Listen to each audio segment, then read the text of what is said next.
Hi, this is Dave for Expert Village, and today we're making Fettuccine Alfredo Primavera. Alright, now we want to prepare our boneless, skinless chicken breast to add to our Fettuccine Primavera.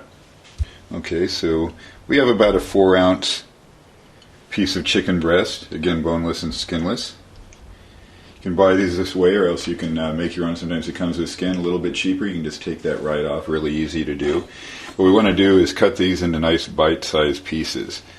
So just go ahead lengthwise, like this. I'm going to set that apart.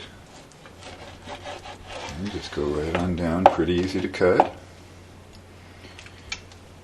And then, so now we have the nice strips. And then all we do is just turn these in this direction and cut them into whatever bite-sized pieces you'd like. This is about right.